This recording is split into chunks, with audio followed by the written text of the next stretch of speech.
नमस्कार दोस्तों, आपका स्वागत है आपके अपने YouTube चैनल के स्टडी ग्रुप में। और आज फिर से औसत यानी एवरेज के क्वेश्चन लेके आए हैं आपके सर रमेश राव, और आप सब उनका जोरदार स्वागत करें, उनका हौसला बढ़ाएं ताकि आपको अच्छे से समझा सकें। ठीक है, तो आप सबके सामने पेश है रमेश राव, उनसे समझिए आप क्वेश्चन। आज हम अपना उसी टॉपिक को आगे बढ़ाते हुए चलते हैं। आज हम कुछ क्वेश्चन करेंगे। हमारी क्लास कुछ ज़्यादा लंबी चलेगी और ध्यान से समझना। ये दो क्वेश्चन तो पहले लिखे हैं कि हमारा टाइम बच सके। ठीक है, देखिए कि किसी कक्षा में एक विद्यार्थी के अंक 98 के बजाय 180 अंकित किया हो गया, जिससे पूरी कक्षा में के औसत अंक 1/5 बढ़ गए, तो बताओ कक्षा में कितने छात्र हैं। देखिए क्या है कि 98 की बजाय मतलब सही 98 था, 98 लिखना था, उसको क्या कर दिया 108 अंकित कर दिया गया। 108 अंकित कर दिया गया, सही था ये। और ये क्या था, गलत कर दिया गया। कितना ज्यादा बढ़ा दिया गया, 10 ज्यादा बढ़ा दिया गया, 10 ज्यादा कर दिया गया। फिर पूछा है कि संख्या कितनी होगी। अब 10 बढ़ाए एक पर एक संख्या पर कितने बढ़ेगा, मतलब संख्या अन्य होगी, मतलब अन्य छात्र थे। और कितना बढ़ा दिया गया, प्रत्येक पर 1/5 बटा।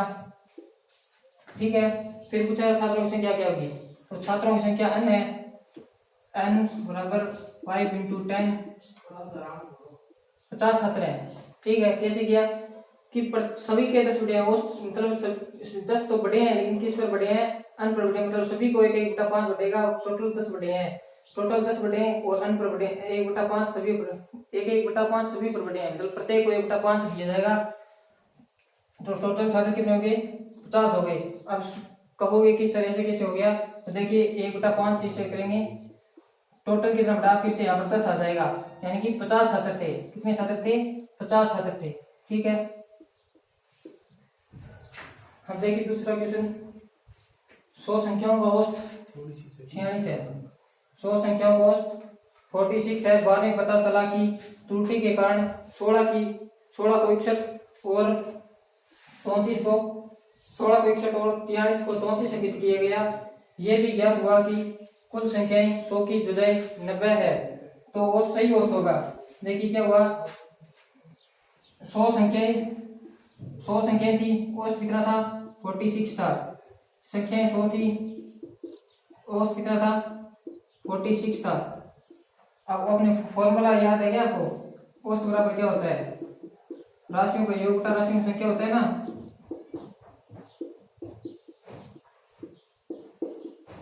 राशियों की संख्या, अब औसत कितना दे रखा है हमें, 46 दे रखा है, और राशियों की और राशियों का योग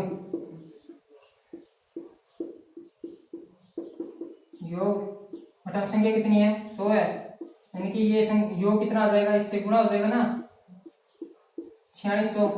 ये क्या हो गया, राशियों का क्या हो गया, ये सीधा योग हो गया राशियों का। ठीक है, फिर क्या कहता है कि 16 को 61 और 43 को 34 लिखा गया। कि क्या कह रहा है कि 16 को 61 और 43 को 34 लिखा गया, 43 को 34 लिखा गया।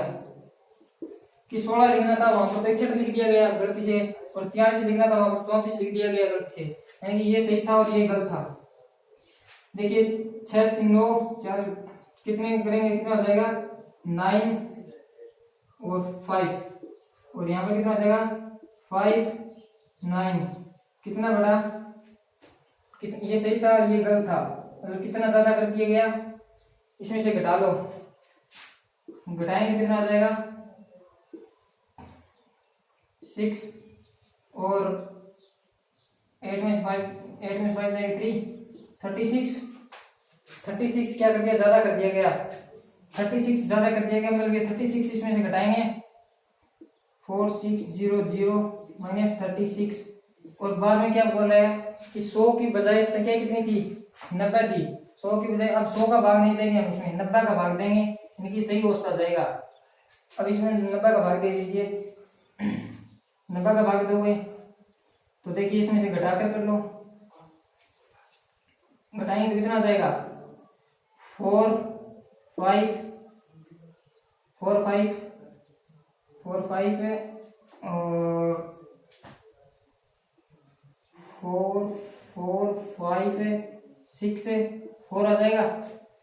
ठीक है, अब इसके अंदर क्या करना है, 90 का भाग देना है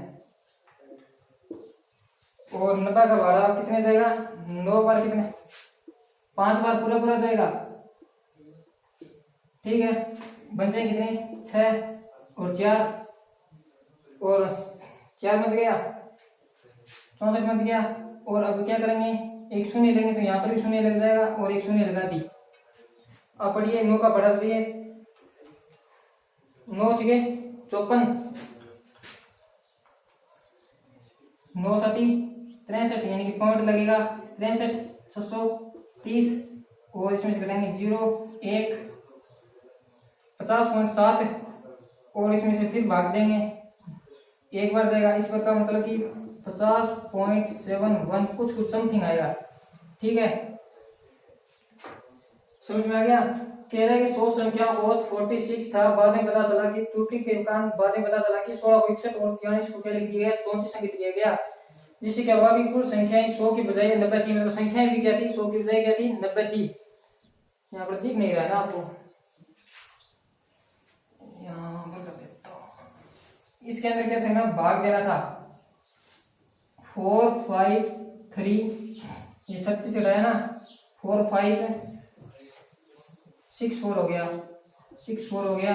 इसके अंदर अगर 90 का भाग देते हैं तो हमारे पास कितना आ जाता है, 50.71 समथिंग आ जाता है।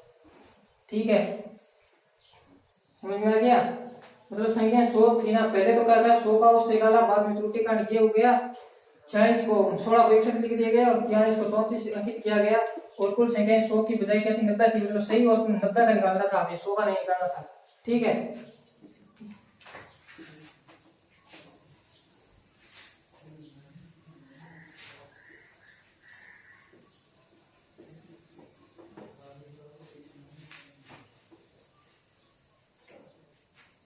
अब इक्वेशन लिखिए, x यहां पर लिख लीजिए, x संख्याओं नहीं x तथा 1/x का औसत है, तो बताओ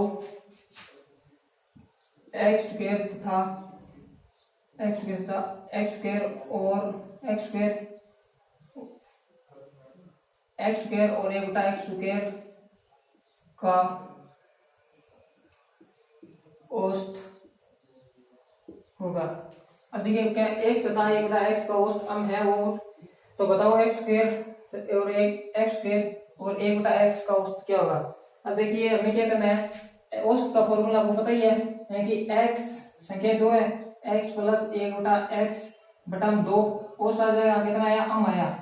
ठीक है, यानी कि ये दोनों को योग किया और दो संख्या के दोनों का भाग किया तो औसत हमारे पास आ गया। अब यहाँ से क्या करते हैं, x प्लस 1/x बराबर ये 2 इधर चला जाएगा, 2 हो गया। ठीक है, अब पूछ क्या रहा है, हमें पूछ रहा है कि x square plus 1/x square बटा 2, मतलब इसका औसत क्या होगा, इसमें भाग देंगे 2 का तो ये औसत आ जाएगा। हमें क्या चाहिए, यहाँ से x स्क्वायर प्लस 1/x की स्क्वायर की क्या चाहिए, वैल्यू चाहिए। ये वैल्यू यहाँ से आ जाएगी, यहाँ से क्या आ जाएगी, वर्क करने पर देखिए वर्क करेंगे क्या होगा, x square plus 1/x square. ठीक है, प्लस अब देखिए जब इसको वर्क किया हमने तो अब क्या होगा, x square plus 1/x square plus अब ये 2 आएगा, 2x 1/x, ये तो आपको आता ही होगा। इधर करेंगे क्या होगा, स्क्वायर 4m स्क्वायर हो जाएगा। अब देखिए ये x से x कट गया, x से x क्या हो गया, कट गया, ये x से x कट गया। ठीक है, फिर देखिए यहाँ पर लिख देता हूँ आगे कि x स्क्वायर प्लस 1/x और ये 2 है, यहाँ पर 2 बचा है, ये तो कट गया पूरा, ये 2 यहाँ पर प्लस का है, इधर जाकर क्या हो जाएगा, माइनस का हो जाएगा, यानी कि 4m स्क्वायर माइनस 2। हमारे पास क्या आ गई एक्स स्क्वायर प्लस 1/x की क्या आ गई वैल्यू आ गई। अब इसके अंदर हम पुट कर देंगे। देखिए 4m स्क्वायर माइनस 2/2 बराबर क्या आ जाएगा। अब देखिए इसमें 2 कॉमन आ रहा है तो 2 कॉमन ले लेते हैं। 2m स्क्वायर माइनस 1/2, 2 से ये 2 कट जाएगा तो हमारे पास इसका क्या आ जाएगा 2m स्क्वायर माइनस 1, ये क्या आ जाएगा इसका औसत आ जाएगा। ठीक है, क्या किया कि x तथा 1/x का औसत m था और x स्क्वायर और x 1/x स्क्वायर स्क्वायर है 1/x स्क्वायर का औसत क्या होगा पूछा था। हमने क्या किया x प्लस 1/x मतलब ये दो संख्या थी इनका योग किया 2 का भाग दिया तो हमारे पास औसत क्या है m है, ये उसने दे रखा है। फिर हमसे पूछा कि x square plus 1/x square का औसत क्या होगा। ठीक है, हमारे पास मेन बात ये है कि x square plus 1/x square की हमें वैल्यू चाहिए थी। हमने यहाँ से क्या किया कि यहाँ से वैल्यू निकाली और ये वैल्यू यहाँ से निकाली और इसके अंदर ये 4m स्क्वायर है ये इसके अंदर पुट किया और 4m स्क्वायर माइनस 2 आया और इसके अंदर पुट किया और यहाँ से हमारे पास x square plus 1/x square की औसत आ गया। ठीक है, दिख तो रहा है ना आपको, देख लीजिए।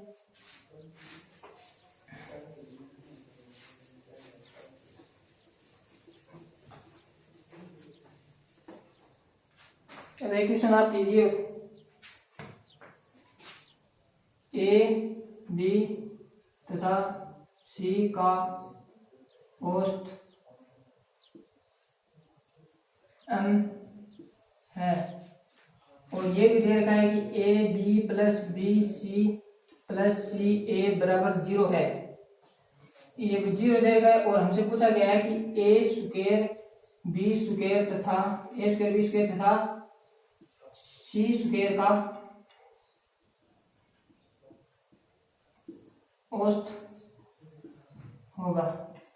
देखिए ए बी सी का औसत हम दे रखा है और A B plus B C plus C A बराबर क्या 0 दे रखा है और हमें पूछा गया है ए स्क्वायर बी स्क्वायर तथा सी स्क्वायर का औसत होगा। अब देखिए यहाँ पर हम क्या करते हैं कि ए बी सी मतलब ए प्लस बी प्लस सी बटन यहाँ पर क्या होगा वहां पर 2 का भाग दिया था यहाँ पर 3 का भाग देंगे। क्यों देंगे क्योंकि 3 संख्या यानी 3 का भाग दिया तो हमारे पास क्या है औसत कितना है m आ गया। अब इसको सॉल्व करेंगे a प्लस बी प्लस सी बराबर 3m आ गया और हमें ये भी दे रखा है कि a b plus B C plus C A बराबर 0 है और हमें पूछा कि a स्क्वायर बी स्क्वायर तथा सी स्क्वायर यानी हमें पूछा है कि a square plus B square plus C square बटा 3 यानी कि इसका औसत क्या होगा। हमें यहाँ से क्या चाहिए a square b square c square की मान चाहिए तो हमें इसको क्या करना वर्ग करना पड़ेगा, वर्ग करना पड़ेगा। अब देखिए यहाँ पर वर्ग करेंगे क्या होगा ए स्क्वायर आ जाएगा यानी कि इसको वर्ग करना है, इधर भी करना है और इधर भी करना है। ठीक है, मैं सीधा लिख देता हूँ। अब देखिए A square plus B square plus C square. ठीक है, अब देखिए यहाँ पर 2 था ये 2 इसके साथ भी गुणा होगा इसके साथ गुणा इसलिए मैं 2 कॉमन ले लेता हूँ plus A B plus B C plus C A. ठीक है, और इधर क्या हो गया 9m स्क्वायर। अब देखिए A B plus B C plus C A बराबर सी की वैल्यू में दे रखी है 0 है यानी कि A square plus B square plus C square बराबर 2 और 0 दे रखी है। ये तो पूरा क्या हो जाएगा 0 हो जाएगा और 9m स्क्वायर यानी कि ये 0 हो जाएगा तो कोई फर्क नहीं पड़ेगा इस यानी कि A square plus B square plus C square की वैल्यू हमारे पास क्या आ गई 9m स्क्वायर आ गई। ठीक है, यानी कि A square plus B square plus C square बराबर क्या आ गई 9m स्क्वायर। ये हमारे पास ये किसकी वैल्यू आ गई, ये इसकी वैल्यू आ गई A square plus B square plus C square. इसके अंदर ये वैल्यू रख देते हैं क्या आएगी, क्या आएगी 9m स्क्वायर और भाग दिया 3 का 3 किया 9 यानी कि हमारे पास औसत किया गया 3m स्क्वायर। ठीक है, कुछ नहीं किया हमने ए बी सी का औसत हम दे रखा था यानी कि ए प्लस बी प्लस सी बराबर 3 संख्या थी 3 का भाग किया औसत हमारे पास हम दे रखा था। फिर हमने क्या किया हमें ए बी सी इसका बराबर इसका मान दे रखा था और A square plus B square plus C square इसका हमें से औसत पूछा था और हमने क्या किया यहाँ से ए स्क्वायर प्लस बी स्क्वायर का वर्ग कर मान निकाला और इसको 9m स्क्वायर हो गया और यहाँ पर क्या हो गया इसकी वैल्यू दे रखी थी हमने 0 पुट की हमारी ये 0 हो गया और A square plus B square बराबर क्या हो गया 9m स्क्वायर आ गया। इसने पुट किया तो हमारे पास 3m स्क्वायर कोस्ट आ गया। ठीक है, अगर यहाँ पर ऐसे भी दे सकता था वो कि 1/a plus 1/b plus 1/c बराबर 0, तो इस ऐसे ना देकर ऐसे भी देता ना, तो ये क्या करता है इसका क्या करते हैं ए बी बी सी, यानी कि इसका भी A B plus B C plus C A बराबर 0 ही होता। ये भी बात ध्यान में रखना, कभी ऐसा भी दे देता क्वेश्चन में। ठीक है, यानी कि ए बी प्लस, देखिए इसको कैसे करोगे आप, इसको कैसे करोगे आप बताता हूँ। जैसे मान लीजिए कि ए बी और सी हमने क्या लिया, कॉमन लिया। ठीक है, अब क्या करेंगे, इसके अंदर इसको ले लेते हैं, यानी कि ए बी, देखिए ये तो आ गया कॉमन, और हमारे पास ए बी सी आ गया। इसको इससे करेंगे यानी कि ए बी, इसको इससे करेंगे यानी कि बी सी प्लस सी ए हो गया, बराबर क्या है 0, यानी कि ए बी सी, ये तो इधर जाएगा तो क्या हो जाएगा पूरा 0 हो जाएगा, A B plus B C plus C A बराबर 0 हो जाएगा। मतलब ये भी 0 होगा, ऐसे भी दे सकता है वो, ऐसे भी दे सकता है। ठीक है, दिख तो रहा ना, ठीक है।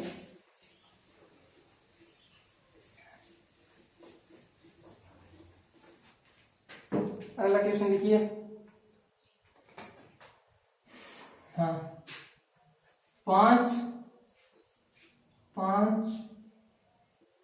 प्राकृत संख्याओं का औसत n, 5 प्राकृत संख्या, 5 लगातार है। ठीक है ना, 5 लगातार, 5 लगातार, 5 लगातार, 5 लगातार प्राकृत संख्या औसत n है, वो है यदि अगली दो संख्या और ले ली जाए तो औसत होगा।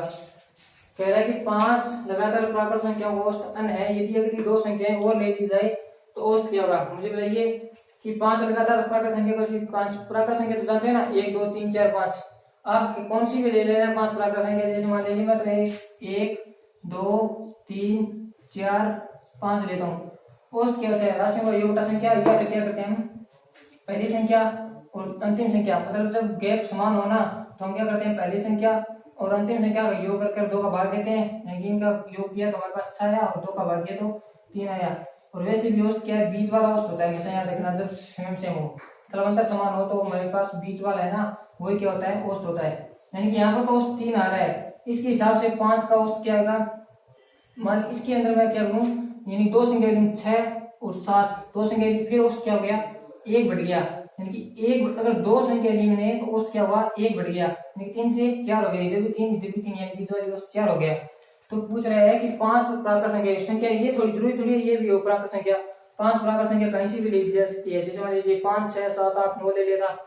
ठीक है, फिर क्या हुआ कि 1 बढ़ा, यानी कि अगर हम अगली दो संख्या लेंगे ना तो हमारा औसत कितना बढ़ेगा, 1 बढ़ेगा। देर का कितना n है, यानी कि हमारा औसत कितना हो जाएगा, n प्लस 1 हो जाएगा।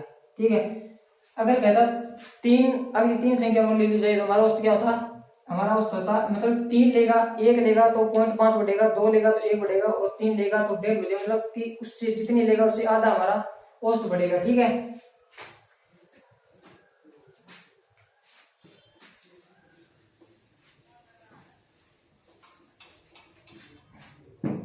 एक क्वेश्चन और कीजिए आप।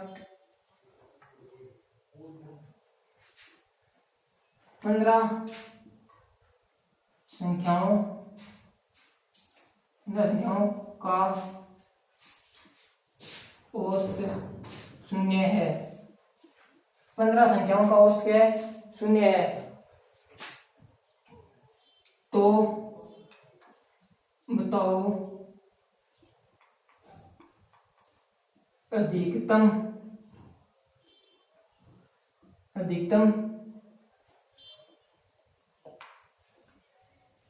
कितनी शून्य से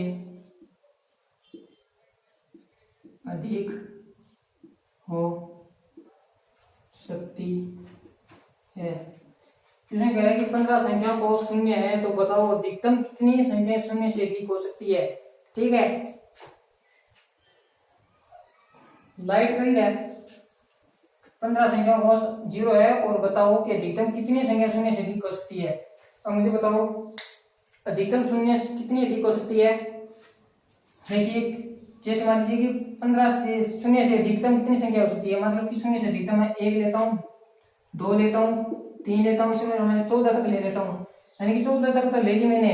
लेकिन अब एक संख्या नेगेटिव लेनी पड़ेगी, क्योंकि इनको अगर नेगेटिव से इसको करेंगे जोड़ेंगे हमारा क्या आना चाहिए, 0 आना चाहिए।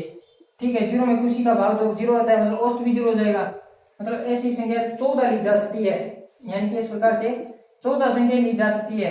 15 ले लेंगे तो फिर औसत 0 कैसे आएगा, यानी कि 14 अगर ले लेते हैं, इनका योग जैसे मान लीजिए कितने भी 50 हो जाता है, मान लीजिए 50 हो जाता है, यानी कि एक नेगेटिव 50 ले लेंगे, इसको काटेंगे जोड़ेंगे तो कितना हो जाएगा, 0 आ जाएगा। और 0 में 15 का भाग देंगे तो भी क्या होगा, 0 आ जाएगा। मतलब ऐसे आपके क्वेश्चन पूछे कि अगर ऐसे पूछ लेता कि शून्य से कम कितनी संख्या हो सकती है, तो शून्य से भी कम कितनी होती, 14 होती, लाइट 14 होती, शून्य से भी कम कितनी होती, 14 होती। ठीक है, शून्य से भी कम कितनी होती, 14 होती। कैसे होती, अगर मान लीजिए मैं शून्य से ब्रेक चलता, मान लीजिए -1, -2, -3 इस प्रकार लेता, अपन 14 तक ले लेता, तो एक संख्या मुझे पॉजिटिव लेनी पड़ती। ठीक है, एक संख्या क्या होती, मुझे पॉजिटिव लेनी पड़ती। एक संख्या में पॉजिटिव लेता, जैसे मान लीजिए कि इसका योग माइनस का 50 और मैं पॉजिटिव 50 ले लेता, तो ये कितना हो जाता, 0 हो जाता, और 0 को मैं 15 भाग देता, फिर भी 0 आ जाता। मतलब ऐसे क्वेश्चन पूछे जाते हैं। ठीक है, अगर मतलब कि 15 संख्या वो शून्य है और अगली 15 संख्या मतलब शून्य से अधिकतम कितनी संख्या हो सकती है, शून्य से अधिकतम 14 संख्या हो सकती है। ठीक है, मतलब 15-14 संख्याओं का योग को नेगेटिव मतलब कि शून्य बनाने के लिए हमें एक नेगेटिव संख्या लेनी होती है। ठीक है, और कम से कम पूछे, शून्य से कम पूछे तो भी कितनी होती है, 14 होती है। एक पॉजिटिव ले लेते हैं और 14 नेगेटिव ले लेते हैं। ठीक है,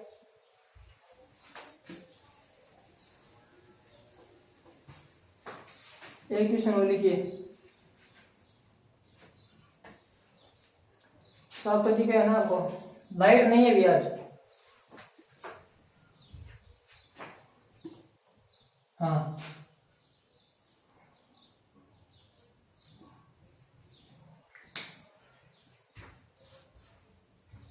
पंद्रह छात्रों का 15 व्यक्ति की